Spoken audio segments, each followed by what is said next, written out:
कि विदोड़ी जी मुसलमान इतना कमजोर नहीं है कि आप इस प्लेटफॉर्म से जहां पर आपको पूरे देश की बात करनी चाहिए आप टारगेट करें। देखिए हम लोग बहुत सब्र वाले लोग हैं, लेकिन सब्र का इम्तिहान न लें। अगर सब्र छलक गया तो ऐसा ना हो कि फिर आपको इसका जवाब देना भारी पड़ जाए। आप इधर बपकिया तो विदोड़ी साहब ने उनको दी है, ये बिल्कुल ना दे।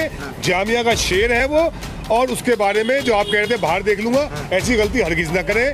तो कुछ नहीं, ओम बिरला ने कहा हम कार्रवाई करेंगे।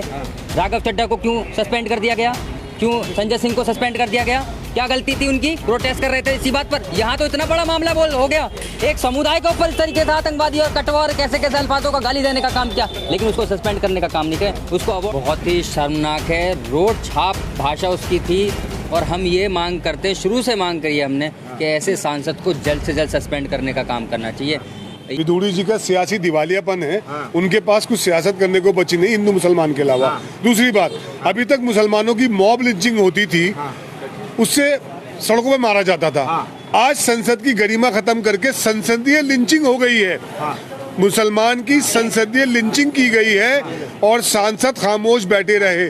शर्मसार हुआ हिंदुस्तान का संविधान, शर्मसार हुआ हिंदुस्तान की संसद, शर्मसार हुई।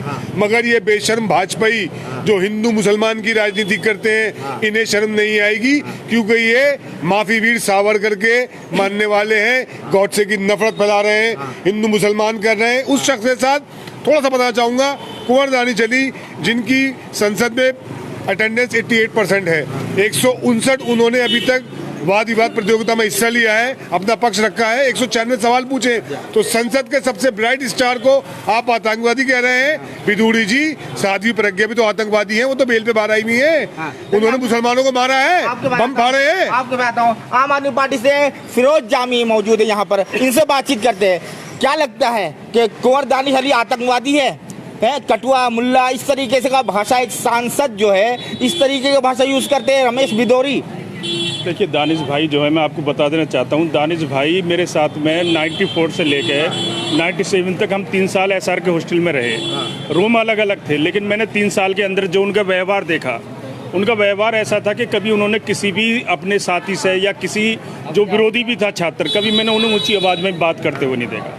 तो इतना एक सभ्य आदमी जो हमेशा बहुत ही प्यारी आवाज़ में, कभी भी अगर किसी से मिलते थे तो बहुत ही प्यारी आवाज़ में, बहुत ही सभ्य तरीके से बात करने का काम करते थे। उसी सभ्यता के उन पे दम पे आपने देखा कि वो देवगौड़ा जी के साथ रहे, वो शरद यादव जी के साथ रहे, और उसके बाद आपने देखा कि अमरोहा के अंदर उन्होंने किस तरीके से जो कई बार के वहाँ के बीजेपी के एमपी थे, उन्हें हराने का, जब हिंदू मुस्लिम सिख ईसाइयों ने सभी ने उन्हें वोट देने का काम किया, तो उसके बाद में वहाँ से दानिश भाई अमरोहा लोकसभा से जीत कर यहाँ पर आए। लेकिन रमेश विदोड़ी ने जिस तरह की भाषा का यूज किया है संसद के अंदर, वो मैं बता देना चाहता हूँ, एक संसद के लिए एक काला दिन है। ये ऐसा है, ये बीजेपी के जितने सांसद हैं इस वक्त जैसे जैसे इलेक्शन करीब आ रहा है, ये दिमाग से दिवालिया होते चले जा रहे हैं। अब इनके पास पब्लिक में ले जाने के लिए बचा तो कुछ है नहीं, कोई काम नहीं करा है इन्होंने पिछले 10 साल में, तकरीबन 10 साल इनकी सरकार को होने जा रहे हैं, किसी तरह का कोई डेवलपमेंट नहीं है इनके पास। अब इलेक्शन के नाम पर सिर्फ यही रह गया है कि मुसलमानों को टारगेट करें, क्या उनके सांसद हैं या उनके विधायक हैं या आम पब्लिक है, ये सिर्फ यही एक ग्राउंड बनाना जानते हैं, ये सिर्फ एक नफरत की भाषा जानते हैं। इनके पास ना किसी तरह का कोई डेवलपमेंट है, ना किसी तरह की कोई भाईचारा है, ना कोई भी चीज़ है। तो ये इन्हें एक सिर्फ बहाना चाहिए। और ये दिवालिया लोगों को, मुझे तो समझ में ये नहीं आता कि ऐसे लोगों को लोग जीताकर भेजते क्यों हैं। देश के सब में बड़े पंचायत में ऐसे भाषा का यूज करना, जैसे कि गुंडे मवाली भी ऐसे भाषा का यूज करने में जो है इसके जाते हैं। देखिए ऐसा है, जैसा आदमी की जहनियत और जैसी उसकी परवरिश होगी ऐसे उसके अल्फाज होते हैं। ये गली के जो गुंडे हैं, इन्हें लोगों ने चुनकर जो है वो सांसद में भेज दिया है। अब वो जो भाषा सड़कों पर इस्तेमाल करते हैं वो वहीं कर रहे हैं। चलिए, मैं दानिश-अली से मैं एक बात कहना चाहूँगा कि सांसद, देश के सब में बड़े पंचायत, अब जो है एक सांसद दूसरे सांसद को आतंकवादी कहते हैं। अब ये बताइए, अगर वो आतंकवादी है तो सांसद क्यों बना बैठा है, ये बताइए। देखिए, सबसे पहली बात, कुंवर दानिश-अली छात्र नेता रहे हैं और जामिया में जितने दोस्त हिंदू हैं उनके उतने ही मुसलमान हैं। दूसरी बात, कुंवर दानिश-अली के राजनीतिक गुरु पूर्व प्रधानमंत्री देवेगौड़ा जी हैं। तो क्या देवेगौड़ा जी ने एक आतंकवादी को अपनी शरण में रखा, अपनी राजनीतिक शिक्षा दी? तो ये सवाल अब बार बार करना ये गलत। सबसे पहले तो बात हुई चाहिए विदुड़ी जी को रिजाइन करना चाहिए, पार्लियामेंट से निकलना चाहिए। इधर भपकियां जो विदुड़ी साहब ने उनको दी है ये बिल्कुल ना दे। जामिया का शेर है वो, और उसके बारे में जो आप कह रहे थे बाहर देख लूंगा, ऐसी गलती हरगिज ना करें। देखिए वो छात्र राजनीति से उठ के आया है, उसके हिंदू भी फॉलोवर है, मुसलमान भी फॉलोवर है।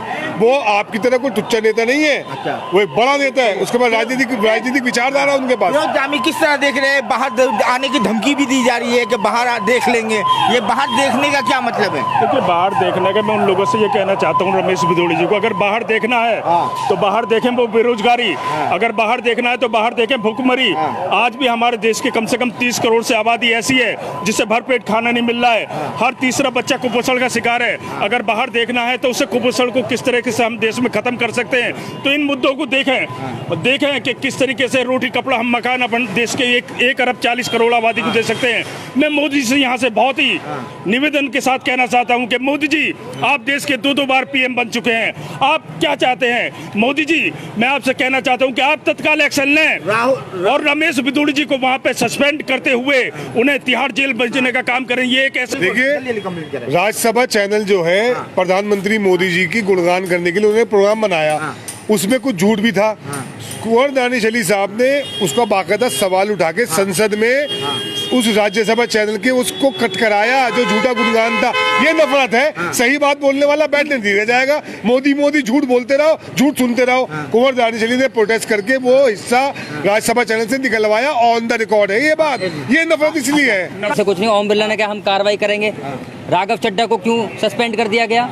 क्यों संजय सिंह को सस्पेंड कर दिया गया? क्या गलती थी उनकी? प्रोटेस्ट कर रहे थे इसी बात पर। यहाँ तो इतना बड़ा मामला हो गया, एक समुदाय के ऊपर इस तरीके से आतंकवादी और कटवा और कैसे कैसे अल्फाजों का गाली देने का काम किया, लेकिन उसको सस्पेंड करने का काम नहीं करें, उसको अवार्ड देने का काम करेंगे। उसको क्या काम करेंगे? उसको दिल्ली प्रदेश का अध्यक्ष बनाने का काम करेंगे। यही इनकी राजनीति है भाई साहब। जो लोग अंग्रेजों की गुलामी चाटुकारिता करके आज वो हमें इतिहास पढ़ाने की काम कर रहे हैं। मुसलमानों ने इस देश के लिए, चाहे हमारे उलमाए कराम हो, चाहे हमारे अपने लोग, उन्होंने देश के लिए कुर्बानियां दी हैं, इस देश को बनाने का काम किया। लेकिन इनकी नफरत इतनी बढ़ चुकी है कि एक सांसद, चुने हुए सांसद को आतंकवादी संसद के अंदर कहा जाता है। अभी 2 दिन पहले इतनी बड़ी बड़ी बात, वुमेन रिजर्वेशन की बात कर रहे थे नरेंद्र मोदी जी, और लगातार कह रहे थे हम लोग ये करेंगे। क्यों आज तक वो ब्रजभूषण को क्यों नहीं निकाल पाए पार्टी से?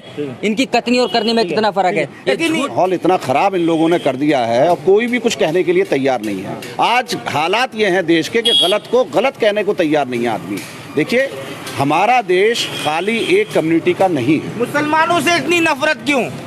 मैं आपसे ये कह रहा हूँ 2024 करीब है, अगर ये मुसलमानों से नफरत नहीं करेंगे तो जीत के इन्हें उम्मीद ही नहीं है जीतने की। आज की डेट में इनके खिलाफ इतना माहौल बन चुका है। आज इनसे जिनको ये अपना वोट बैंक मानते हैं वो भी परेशान आ चुके हैं। आज उनके बच्चे बेरोजगार हैं, उनके पास रोजगार नहीं है, और ये इन्हें बहका कर और भड़का कर सड़कों पर सिर्फ मॉब लिंचिंग के अलावा और आज के नौजवान को ये कुछ नहीं दे पा रहे हैं। उसी के लिए इन्होंने ये जुमले बोले हैं। मैं एक सीधी सी बात कहूँगा कि विदोड़ी जी मुसलमान इतना कमजोर नहीं है कि आप इस प्लेटफॉर्म से, जहां पर आपको पूरे देश की बात करनी चाहिए, आप टारगेट करें। देखिए हम लोग बहुत सब्र वाले लोग हैं, लेकिन सब्र का इम्तिहान न लें। अगर सब्र छलक गया तो ऐसा ना हो कि फिर आपको इसका जवाब देना भारी पड़ जाए। आप लोग मोहब्बत बनाए रखें। हम लोग मोहब्बत बनाना चाहते हैं, नफरत को फैलाना नहीं चाहते। बहुत शुक्रिया। 30 सेकंड दानिश अली से और एडवोकेट बिलाल से, फिरोज जामी से 30 सेकंड बातचीत करते हैं। देखिए मैं नफरत इसलिए फैल रही है कि 140 करोड़ की आबादी में से 80 करोड़ लोग फ्री राशन ले रहे हैं। सरकार के आंकड़े हैं, तो सरकार के पास ना तो विकास का मुद्दा है ना बेरोजगारी का है।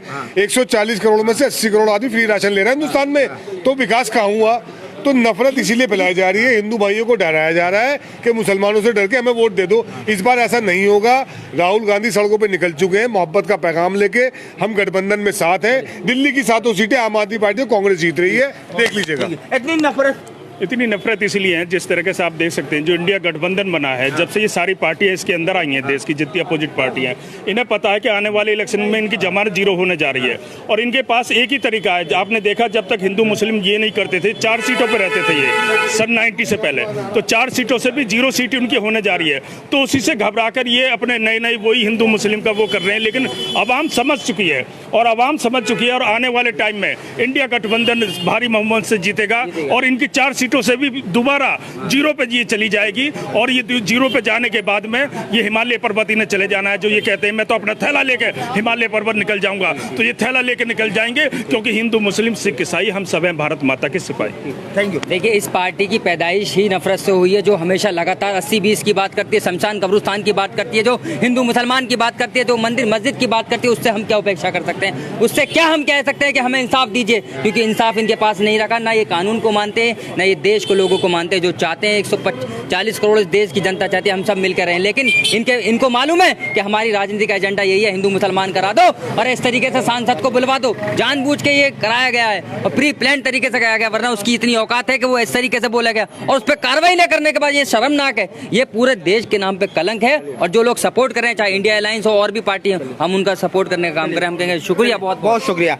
इस तरह देख सकते हैं जामिया नगर के लोगों में गुस्से की लहर है, क्योंकि जिस तरीके से रमेश बिदोरी ने संसद में जिस तरह अभद्र भाषा का यूज किया था, यहाँ तक के कुंवर दानिश को, वो भी एक सांसद है, उनको कटुआ, मुल्ला, आतंकवादी और ना जाने कैसे कैसे अभद्र भाषा का यूज किया था और कैसे कैसे शब्द का यूज किया था। अपनी जबान पे वो बातें लाने में जबान तक हिचकिचा रही है। इस तरह देख सकते हैं जामिया नगर ओखला के लोगों में गुस्से की लहर है, क्योंकि एक इंसान को बोलने के चक्कर में पूरी कम्युनिटी की टारगेट करना, आतंकवादी, मुल्ला, कटुआ, इस तरीके का भाषा एक सांसद की जबान से, वो भी नए संसद में इस तरीके का भाषा यूज किया गया। मुसलमानों में काफी गुस्से की लहर है। जिस तरह राहुल गांधी आज गए थे मिलने के लिए कुंवर दानिश से और उन्हें अपना सिंपैथी दिया था, इस तरीके से लोग जा रहे मिलने के लिए, अमन शांति भाईचारा बनाए रख रहे लोग। दोस्तों, ये भारत न्यूज़ 91 जामिया नगर से आप देख रहे हैं। बहुत बहुत शुक्रिया। जय हिंद, जय भारत।